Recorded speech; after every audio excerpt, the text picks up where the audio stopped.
अस्सलामुअलैकुम नाज़रीन, आप देख रहे हैं शाह न्यूज़ की आवाज़ में। आपका मेज़बान मोहम्मद कैफुद्दीन शम्स शाह न्यूज़ में आपका तहे दिल से इस्तकबाल करता हूँ। शाह न्यूज़ का आगाज़ करते हैं। शहर निज़ामाबाद के आटोन नगर इलाके में मौजूद न्यू ब्रिज व निज़ाम सागर किनाल के अतराफ बसने वाले तमामी अवाम को किनाल की तोसी करने की बिना पर अपने घर खाली कर देने का हुकूमत ने दिया इंतबाह।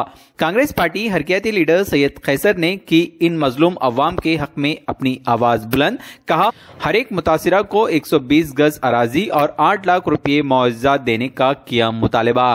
तफसीलात के मुताबिक हमारे शहर न्यूज़ के निज़ामाबाद रिपोर्टर मोहम्मद गौस की रिपोर्ट के मुताबिक आज शहर निज़ामाबाद के कांग्रेस पार्टी हरकियाती कायद सैयद कैसर ने आटोनगर इलाके के निज़ाम सागर किनाल पर आबाद मकीनों से मुलाकात करते हुए निज़ाम सागर किनाल की तोसी से मुतासिर होने वाले खानदानों को डबल बेडरूम मकानात मख्तस करने का चीफ मिनिस्टर चंद्रशेखर राव, जिले कलेक्टर सी नारायण रेड्डी और रुकने असम्बली बिगाला गणेश गुप्ता से पुरजोर मुतालबा किया।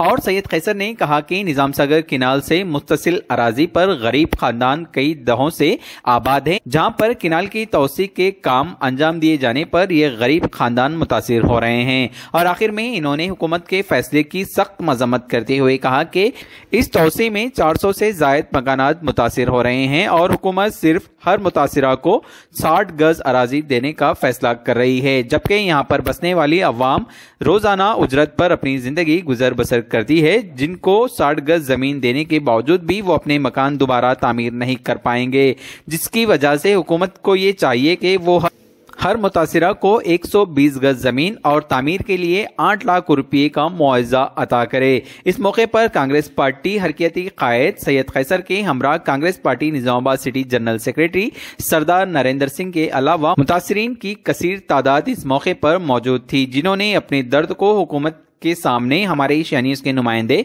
मोहम्मद गौस के जरिए पेश किया। यहाँ पर तमाम खवातीन जो इकट्ठे जमा हुए हैं, जनाब कैसर साहब को यहाँ पर हमने मदऊ किया है इस सिलसिले में कि ये जो वार्ड नंबर 12 नया ब्रिज के पास जो निज़ाम सागर किनाल प्रोजेक्ट जो तोसी की जा रही है, इसके ज़िमन में तमाम जितने भी यहाँ पर रिहाइश पजीरगाह है, ये लोगों को बार बार नोटिस तो नहीं दी जा रही है, बस कोई डिपार्टमेंट वाले आकर मेजरमेंट करके जा रहे हैं कि तमाम के तमाम लोगों को यहाँ से उठा दिया जाएगा और इसके बदले में 30,000 रुपये और 60 गज ज़मीन दी जाएंगी। ये यहाँ के लोग आकर मतलब बार बार ऑफिसर आकर इस तरीके से मेजरमेंट करके जा रहे हैं, लेकिन हम तमाम बहनें यहाँ पर मजबूर हालत में ठहरे हुए हैं कि ये बात जनाब केसीआर साहब से इस बात का मुतालबा करने के लिए और हमारे एमएलए सर से और कलेक्टर सर से इस बात का हम मुतालबा करना चाहते हैं कि हम कोई डिस्टर्बेंस नहीं करेंगे, हम पूरे तरीके से कोऑपरेट करेंगे, लेकिन हमें या तो बेडरूम अलॉट किया जाए, डबल बेडरूम वाली स्कीम हमें अलॉट की जाए, या नहीं तो हमें 100 गज जमीन दी जाए और हमको कंस्ट्रक्शन के लिए 7 लाख रुपये नकद दिया जाए। हमारे अकाउंट्स के थ्रू हमें 7 लाख रुपये नकद हमारे अकाउंट्स में ट्रांसफर कर दिए जाए और हम हमारे रहबर यानी कि जनाब कैसर साहब को हम हमारा रहबर बनाते हुए यहाँ पर सब लोग बोल रहे हैं कि हम यहाँ से हरगिज नहीं उठेंगे जब तक कि हमें 7 लाख रुपये नकद और 100 गज जमीन ना दे दी जाए। हम कोई डिस्टर्बेंस नहीं करेंगे, हम कंप्लीट तरीके से कोऑपरेट करेंगे। ये तमाम मेरी बहनें कोई 25 साल से है यहाँ, तो कोई 20 साल से है, बेशक जमीन दे रहे हैं 60 गज, लेकिन छत क्या यूज करें, हम कहाँ रहे? छत भी तो चाहिए हम सबको रहने के लिए। छोटे बच्चे हैं यहाँ पर, बुजुर्ग औरतें हैं, तो और हमने आगे जेल की रोड तक जाकर हमने देखकर आए हैं कि वहाँ पर सिर्फ 30 गज की रोड 30 फीट की रोड बनाई गई है, लेकिन यहाँ पर बता रहे हैं कि यहाँ पर पूरी 100 फीट की रोड बनाई जाएंगी।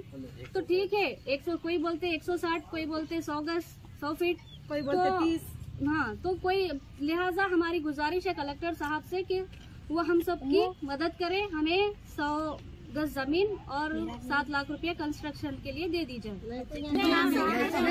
मुझे ये बोलना है कि गवर्नमेंट आकर जब सर्वे डिपार्टमेंट वाले आ रहे हैं तो जिसका एक रूम बना हुआ है उसी को नंबर डाल रहे हैं, जिसका घर गिर चुका है वो लोग लाख रिक्वेस्ट कर रहे हैं, उसके बावजूद भी नंबर लिस्ट में नहीं ऐड किया जा रहा है।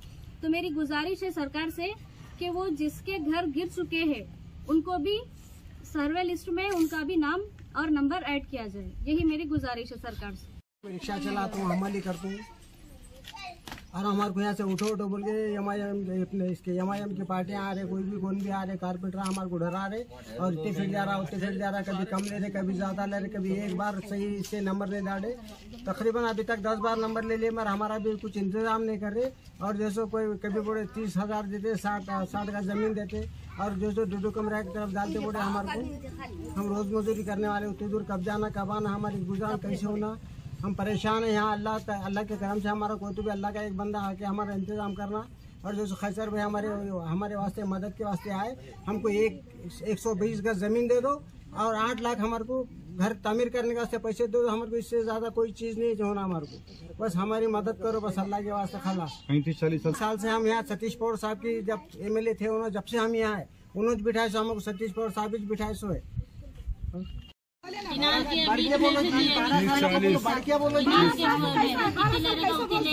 निकलो ये करो बोलो, कुछ भी नहीं कर रहे, खाली इतनी ले रहे है बस मर जा, निकलो वहाँ जा रहे यहाँ जा रहे वहाँ तक जा रहे। अब कल आके हम मापते तो मापते बोल के पूरा माप दिए, नाले तक माप दिए। पहले बोले किनाल में से यहाँ तक ही जा रहा है, खाली सामने के टीना जाते बोले, फिर बाद में बोले फिर 2 रूम जाते 3 रूम जाते। अब तुम मापो बोले ना, माप दिए हम यहाँ तक जा रहे बोल के बोल रहे। पहले के तो कट्टे के जा रहे बोले, सामने के पूरे नाले तक जा रहे, सामने के थोड़े बहुत जाते हैं, कहीं को जाते वैसा बोले तो किनाल बना रहे, तो आने जाने गाड़ी को बना बोले, गाड़ी को कितने ना पूरा दूसरे का जाएंगे 12-15 लाख के। तो ऐसा है तो तुम लाइट बिल नहीं देना था, फिर टैक्स नहीं देना था, नए ट्रेन दिए, फिर और कुछ पटा दिए, 200 रुपये पटा दिए, 200 रुपये लेके ये टैक्स दिए, सब दिए।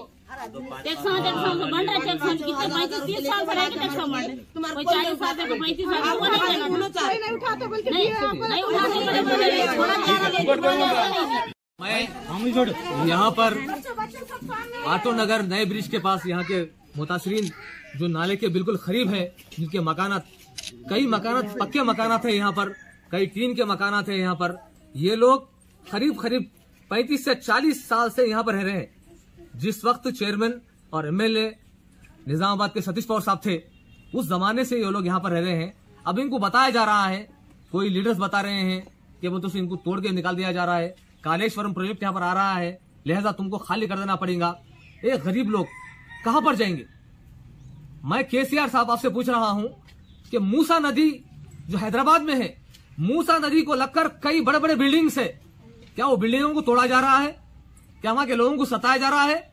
असदुद्दीन अवीसी साहब, मैं आपसे सवाल कर रहा हूं, गरीबों की जानिब से, बेवाओं की जानिब से, बुढ़े लाइफ लोगों की जानिब से, ऑटो रिक्शा चलाते हैं, रिक्शा चलाते हैं कि गरीब लोग ये रोज मतलब मेहनत करके सुबह में जाके मेहनत करते हैं, रोड पे काम करते हैं, लेबर का काम करते हैं और यहाँ पर अपने घर में आके रहते हैं। तो ये घर को छोड़ देंगे, तोड़ देंगे घर को, तो ये लोग कहाँ जाएंगे?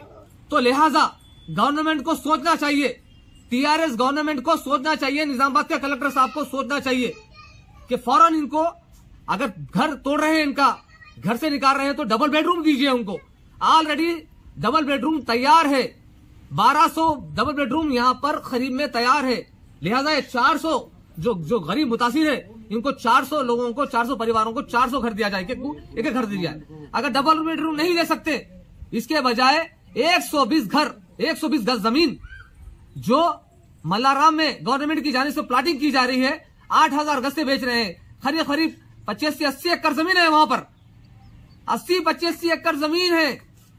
तो मैं कलेक्टर साहब आपसे गुजारिश कर रहा हूं, KCR साहब आपसे गुजारिश कर रहा हूं, निजामाबाद के MLA गणेश गुप्ता साहब आपसे मैं गुजारिश कर रहा हूं, मुसलमानों ने आपको, सब लोगों ने वोट डाल के जिताया है।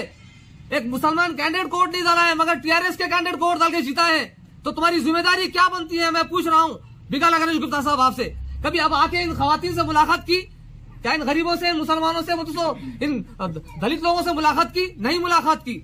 आज इनके घर टूट रहे हैं, लेकिन आप लापता है। तो मेरी गुजारिश है कलेक्टर साहब आपसे, MLA साहब आपसे, आप यहाँ पर आए, जो मुतासिर, जो परेशान हाल है, उसके अंदर और एक चीज हो रही है, कई लोगों के जो घर पे बैठे हुए लोग जो खाबिज है, उन लोगों के नाम पे लाइट का कनेक्शन उनके नाम पे नहीं है, और कई लोगों के घर गिर चुके हैं, तो उनके नाम इसमें ऐड नहीं किया जा रहा है। जो घर थोड़े खिलाड़ियां क्या करे हैं, ये गरीबों को 1-2 लाख में घर जमीन बेच दिए, बहुत दिन पुरानी बात है। फिर अब क्या करें, ये लोग पट्टा होंगे अपना नाम दर्ज करा रहे हैं, यानी इस तरीके का खेल हो रहा है। तो ये गरीबों के साथ ये खेल ना हो, जो घर में बैठे हुए हैं जो जिम्मेदार है, जिसका घर है, उन्हीं को प्लाट दिया जाए, उनको घर डबल बेडरूम दिया जाए। यही मुतालबा है। अगर गवर्नमेंट अगर इन गरीबों के साथ नाइंसाफी करेंगी तो कांग्रेस पार्टी साथ है।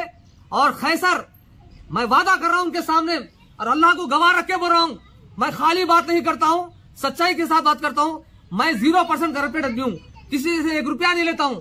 इन मुतासिरीन के साथ मैं साथ हूं, मेरा अल्लाह साथ है। जब तक इनको घर नहीं मिलेगा, जमीन नहीं मिलेगी, पैसे नहीं मिलेंगे कंस्ट्रक्शन के वास्ते, जब तक मैं इनके साथ हूं, इनको इंसाफ दिया तक इनकी जंग लड़ूंगा मैं। और अल्लाह से दुआ करता हूं, याद रखो तुमको अवाम ने जिताया है। अगर अवाम का काम नहीं करेंगे तो आने वाले दिनों में तुम्हारा सर्वनाश हो जाएगा, तुम खत्म हो जाएंगे। ये हुआ है, होके रहेगा। अल्लाह से दुआ करता हूं, अल्लाह इन गरीबों की हिफाजत फरमा, इनके बच्चों की, इनकी बूढ़ों की हिफाजत फरमा और इनको डबल बेडरूम दिलाए अल्लाह, और गवर्नमेंट इनका काम पूरा करे। जय हिंद, जय भारत, जय